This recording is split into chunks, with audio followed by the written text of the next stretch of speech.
So hello friends, welcome back to Telugu టెక్లో. Friends, ఫైనల్గా చూసినట్టయితే మనకు కెమాన్ నుంచి టెక్నో కెమాన్ 16 మొబైల్ అయితే లాంచ్ చేస్తారనమాట.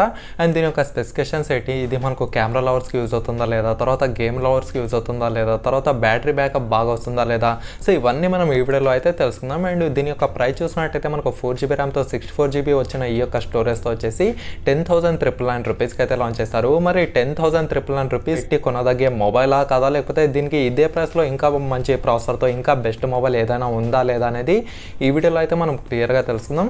ఫ్రెండ్స్, మీరు నా ఛానల్ని ఫస్ట్ టైం చూసినట్టయితే డెఫినెట్గా సబ్స్క్రైబ్ అయితే చేసుకోండి. అంతేకాక పక్కనే కనిపిస్తున్న బెల్ ఐకాన్ను యాక్టివేట్ చేసుకోండి.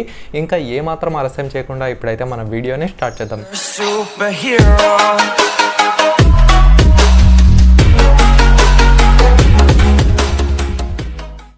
ఫ్రెండ్స్, ముందుగా చూసినట్టయితే టెక్నో కెమాన్ 16 దీని యొక్క మొబైల్ డిజైన్ గురించి అయితే మాట్లాడుకుందాం. ఇక్కడ డిజైన్ చూసినట్టయితే ముందుగా దీని యొక్క డిస్ప్లే అయితే కనిపిస్తుంది అనమాట. దీని యొక్క డిస్ప్లే చూసినట్టయితే మనకు 6.8 ఇంచ్ పెద్ద డిస్ప్లేతో అయితే ఉంటుంది. అండ్ బ్యాక్ సైడ్ చూసినట్టయితే మనకు క్వాడ్ కెమెరా సెటప్తో అయితే ఉంటుంది అనమాట. ఇందులో మనకు మెయిన్ మెగాపిక్సెల్ కెమెరా వచ్చేసి 64 మెగాపిక్సెల్ కెమెరా. అండ్ దీంట్లో మనకు ఒక ఫ్లాష్ అయితే ఉంటుంది. అండ్ బ్యాక్ సైడ్ యొక్క కెమెరా డిజైన్ ఏదైతే ఉందో ఇది మనకు చాలా కొత్త న్యూ లుక్తో అయితే కనిపిస్తుంది అనమాట ఈ యొక్క స్క్వేర్ మోడల్లో. అండ్ ఫ్రంట్ సైడ్ యొక్క సెల్ఫీ విషయానికి వచ్చేసరికి ఇది వచ్చేసి మనకు పంచోల్ కెమెరాతో అయితే ఉంటుంది. అండ్ కింద మనకు 3.5mm జాక్ ఉంటుంది. అలాగే మనకు మైక్రో USB ఛార్జింగ్ పోర్ట్ అయితే ఉంటుంది అనమాట. సో ఓవరాల్గా చూసుకుంటే మనకు ఫస్ట్ ఇంప్రెషన్ వచ్చేసి డెఫినెట్గా కొంచెం అట్రాక్టివ్గానే అయితే కనిపిస్తుంది. ముందుగా చూసినట్టయితే మనం దీని యొక్క థిక్నెస్ గురించి మాట్లాడుకుందాం. టెక్నో కెమాన్ 16 దీని యొక్క థిక్నెస్ గురించి మాట్లాడుకున్నట్టయితే మనకు 9.2mm మొబైల్ థిక్నెస్ అయితే ఉంటుంది. తర్వాత దీని యొక్క వెయిట్ గురించి మాట్లాడుకున్నట్టయితే మనకు 207 గ్రామ్స్ మొబైల్ వెయిట్ అయితే ఉంటుంది. అండ్ బ్యాక్ సైడ్ వచ్చేసి మనకు కంప్లీట్గా ప్లాస్టిక్ బాడీతో అయితే ఉంటుంది అనమాట. ఓవరాల్గా చూసుకుంటే ఈ యొక్క టెక్నో కెమాన్ 16 మొబైల్ ఏదైతే ఉందో ఇది మనకు కొంచెం వెయిట్గానే ఉంటుంది. మీరు వెయిట్ విషయంలో అలాగే థిక్నెస్ విషయంలో కొంచెం కాంప్రమైజ్ అవ్వాల్సిన అవసరం అయితే ఎంతైనా ఉందనే చెప్పుకోవచ్చు. తర్వాత చూసినట్టయితే మనం దీని యొక్క డిస్ప్లే గురించి మాట్లాడుకుందాం. దీని యొక్క డిస్ప్లే చూసినట్టయితే మనకు 6.8 ఇంచ్ HD+ ఈ యొక్క TFT డిస్ప్లేతో అయితే ఉంటుంది. అంతేకాక మనకు 20:9 ఆస్పెక్ట్ రేషియో ఉంటుంది. 480 నిట్స్ ఈ యొక్క బ్రైట్నెస్ అయితే ఇచ్చారు. తర్వాత మనకు దీని యొక్క ఫింగర్ ప్రింట్ సెన్సార్ గురించి మాట్లాడుకున్నట్టయితే మనకు back side finger print censor అయితే ఇచ్చారు. ముందుగా పెద్ద డిస్ప్లే అండర్ 10,000 సెగ్మెంట్లో కావాలనుకున్న వారికి డెఫినెట్గా ఈ యొక్క మొబైల్ అనేది అక్కడ మనకు మంచి ఆప్షనే అవుతుంది. తర్వాత వచ్చేసి 20:9 ఆస్పెక్ట్ రేషియో ఉంటుంది. తర్వాత చూసినట్టయితే 480 నిట్స్ బ్రైట్నెస్ అయితే ఇచ్చారు. సో దీని ద్వారా మనకేంటి అడ్వాంటేజ్ అంటే మీరు ఎండలో తిరిగినా సరే ఇక్కడ డిస్ప్లే అనేది చాలా బ్రైట్గా అయితే కనిపిస్తుంది. ఎక్కడ మీకు కనిపించకపోయే ప్రసక్తి అయితే లేదనమాట. తర్వాత చూసినట్టయితే మనం దీని యొక్క కెమెరా గురించి మాట్లాడుకుందాం. ముందుగా మనం బ్యాక్ సైడ్ కెమెరాస్ గురించి మాట్లాడుకుని ఆ తర్వాత ఫ్రంట్ సైడ్ కెమెరా విషయాలకు అయితే వద్దాం. మనకు బ్యాక్ సైడ్ కెమెరా చూసినట్టయితే 64MP + 2MP + 2MP + AI quad camera setup అయితే ఇచ్చారనమాట. ఈ యొక్క 64 మెగాపిక్సెల్ కెమెరా ఏదైతే ఉందో ఇది వచ్చేసి మనకు f1.8 అపర్చర్తో అయితే ఉంటుంది. ఒక 2MP వచ్చేసి మ్యాక్రో షాట్స్ కోసం, ఇంకో 2MP చూసినట్టయితే మనకు డెప్త్ సెన్సార్ కోసం అనమాట. అండ్ లాస్ట్ యొక్క కెమెరా అనేది మనకు ఎంత ఇచ్చారో వీళ్ళైతే కన్ఫర్మ్ చేయలేదు. కాకపోతే వీళ్ళు ఈ యొక్క ఆర్టిఫిషియల్ ఇంటెలిజెన్స్ కెమెరా అయితే చెప్తున్నారు. సో దీని ద్వారా మనకేంటి అడ్వాంటేజ్ అంటే మీరు నైట్ కండిషన్లో కూడా కొంచెం బ్రైట్గా రావడానికి ఈ యొక్క AI కెమెరా అనేది మనకు చాలా హెల్ప్ అయితే చేస్తుంది అనమాట. అండ్ దీంతో మీరు up to 1080p at 30 frames/second వరకు అయితే ఒక వీడియో రికార్డ్ చేయొచ్చు. తర్వాత ఫ్రంట్ సైడ్ చూసినట్టయితే ఈ యొక్క పంచోల్ కెమెరాలో వచ్చేసి మనకు 16 మెగాపిక్సెల్ ద్వారా వచ్చిన ఈ యొక్క సెల్ఫీ కెమెరా అయితే ఉంటుంది. దీంతో కూడా మీరు నియర్లీ అప్ టు 720p లేదా 1080p at 30 frames/second వరకు అయితే రికార్డ్ చేయొచ్చు అనమాట. మరి ఓవరాల్గా చూసుకుంటే ఈ యొక్క కెమెరా ఎలా ఉంటుంది బ్రదర్ అంటే, సో పర్లే ఫ్రెండ్స్ తీసుకోవచ్చు. నేను ఒకవేళ ఈ యొక్క కెమెరాకి రేటింగ్ ఇవ్వాల్సి వస్తే 100/65 అయితే ఇస్తాను. సో దీని ద్వారా ఈ యొక్క కెమెరా అనేది ఎలా ఉంటుందో ఇంకా మీరే గెస్ అయితే చేసుకోండి. మీకు మరీ అంత బెస్ట్ కెమెరా ఇందులో ఈ యొక్క ఎక్స్పీరియన్స్ అయితే చెందరు అనమాట. కేవలం మీకు నామకే వస్తే కొంచెం రెగ్యులర్గా యూజ్ చేస్తుంటారు కదా డైలీ రొటీన్ కోసము, అప్పుడప్పుడు దిగే వాళ్ళకైతే ఈ యొక్క కెమెరా అనేది బాగా ఉంటుంది. కాకపోతే రెగ్యులర్గా అదే పనిగా కెమెరా కోసమే మొబైల్ తీసుకోవాలంటే మీకు ఈ యొక్క టెక్నో కెమాన్ 16 అయితే అంత బాగా అయితే సూట్ కాదనమాట. తర్వాత చూసినట్టయితే మనం దీని యొక్క ప్రాసెసర్ గురించి మాట్లాడుకుందాం. దీంట్లో చూసినట్టయితే మనకు మీడియాటెక్తో వచ్చిన మీడియాటెక్ హీలియో G70 ప్రాసెసర్ అయితే ఇచ్చారు. అండ్ Android 10 అప్డేట్ ఉంటుంది. అండ్ దీని యొక్క OS గురించి మాట్లాడుకున్నట్టయితే మనకు iOS 7.0తో అయితే ఉంటుందన్నమాట. ఈ యొక్క ప్రాసెసర్ ఏదైతే ఉందో ఇది మనకు గేమింగ్ ప్రాసెసర్ కాదు, అంతేకాక ఫాస్ట్ పర్ఫార్మెన్స్ ఇచ్చే ప్రాసెసర్ కూడా కాదు.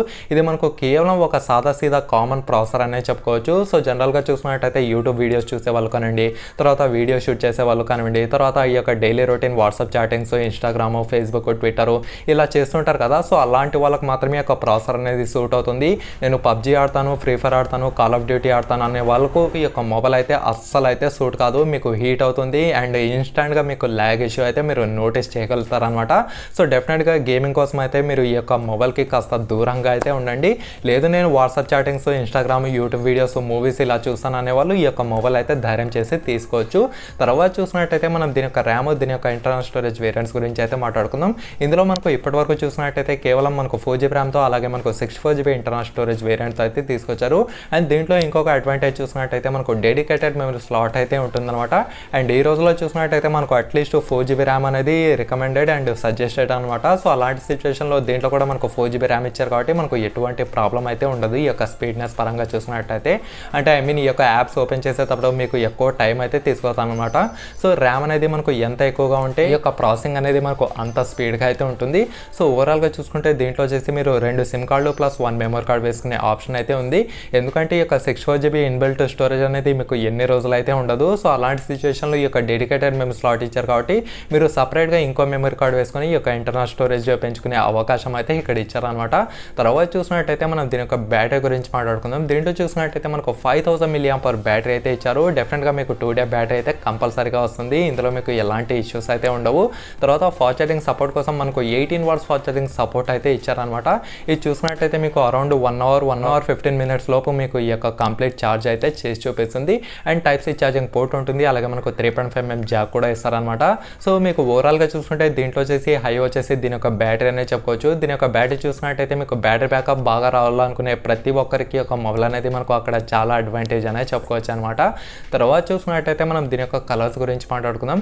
దీంట్లో కలర్స్ చూసినట్టయితే మనకు blue colour, white colour, grey colour variants అయితే తీసుకొచ్చారు. అండ్ దీంట్లో ఏ కలర్ ఇష్టమో మీరు ఆ యొక్క కలర్ అనేది తీసుకోవడమే. ఇప్పుడు ఫైనల్గా చూసినట్టయితే దీని యొక్క ప్రైస్ గురించి మాట్లాడుకుందాం. మనకు 4GB ర్యామ్తో అలాగే 64GB ఇంటర్నల్ స్టోరేజ్తో వచ్చిన ఈ వేరియంట్ వచ్చేసి మనకు 10,999 రూపీస్కి అయితే లాంచ్ చేశారు. మరి బిగ్ బిలియన్ డేస్లో ఒక 1000 అటు ఇటు అయితే ఉండొచ్చు అనమాట. మరి 10,999 రూపీస్ పెట్టి ఈ యొక్క మొబైల్ కొందగ్గ మొబైల్ అంటే నేనైతే అస్సలు కాదనే చెప్తాను. మీకు దీనికంటే బెస్ట్ ఆల్టర్నేటివ్ మొబైల్స్ అయితే ఉన్నాయి. ముందుగా చూసినట్టయితే పోకో M2 అనమాట. అది చూసినట్టయితే మీకు అరౌండ్ 10,499 రూపీస్కి అయితే వస్తుంది. దీనికంటే ఒక 500 తక్కువే అనమాట. దాంట్లో ప్రాసెసర్ చూసినట్టయితే మనకు ఇదే మీడియాటెక్తో వచ్చిన మీడియాటెక్ హీలియో G80 ప్రాసెసర్ అయితే ఇచ్చారు. అది చూసినట్టయితే దీనికంటే మనకు చాలా బెటర్ ప్రాసెసర్తో అయితే వస్తుంది అనమాట. తర్వాత Redmi 9 Prime కూడా ఉంది. అది కూడా మనకు 10,000 రూపీస్కి అయితే వస్తుంది. దాంట్లో కూడా మనకు మీడియాటెక్తో వచ్చిన మీడియాటెక్ హీలియో G80 ప్రాసెసర్ అయితే ఇచ్చారు. కాకపోతే అందులో వచ్చేసి మనకు 13 మెగాపిక్సెల్ ద్వారా వచ్చిన క్వాడ్ కెమెరా సెటప్ అయితే ఉంటుంది. ఇందులో చూసినట్టయితే మనకు 64 మెగాపిక్సెల్ ద్వారా వచ్చిన క్వాడ్ కెమెరా సెటప్ అయితే ఉంటుంది అనమాట. మరి మీకు ఏది కావాలో అది మీరు డిసైడ్ అయితే చేసుకోండి. తర్వాత last but not least Realme Narzo 20 అనమాట. ఆ యొక్క మొబైల్ కూడా మీరైతే డెఫినెట్గా అయితే తీసుకోవచ్చు. అందులో చూసినట్టయితే మనకు మీడియాటెక్తో వచ్చిన మీడియాటెక్ హీలియో G85 ప్రాసెసర్ అయితే ఇచ్చారు. మీకు గేమింగ్ పరంగా కావాలంటే డెఫినెట్గా నేను ఇప్పుడు చెప్పిన ఆల్టర్నేటివ్ మొబైల్స్ అయితే డెఫినెట్గా తీసుకోండి. గేమింగ్ పరంగా చూసుకుంటే మీకు ఈ యొక్క టెక్నో కెమాన్ 16 అనేది అస్సలు ఉపయోగం అయితే పడదనమాట. మీరు ఒక కెమెరా తర్వాత ఒక బ్యాటరీ కావాలనుకుంటే తర్వాత మంచి పెద్ద డిస్ప్లే కావాలంటే మాత్రమే ఈ యొక్క మొబైల్ తీసుకోవడానికి అయితే ట్రై చేయండి. సో ఓవరాల్గా చూసుకుంటే ఇదన్నమాట ఫ్రెండ్స్ ఈ యొక్క టెక్నో కెమాన్ 16 దీనికి ఇచ్చిన స్పెసిఫికేషన్స్ ప్రకారం దీని యొక్క కంప్లీట్ రివ్యూ. మరి మీకు ఇంకా ఏమైనా డౌట్స్ ఉన్నాయని అనిపిస్తే డెఫినెట్గా కామెంట్ సెక్షన్లో కామెంట్ చేయండి, నేను కూడా తెలుసుకుంటాను. అంతేకాక ఈ వీడియోని లైక్ చేసి మీ ఫ్రెండ్స్తో వాట్సాప్ అలాగే ఫేస్బుక్ గ్రూప్లలో షేర్ చేస్తూ ఉండండి. ఓకేనా friends, thank you for watching.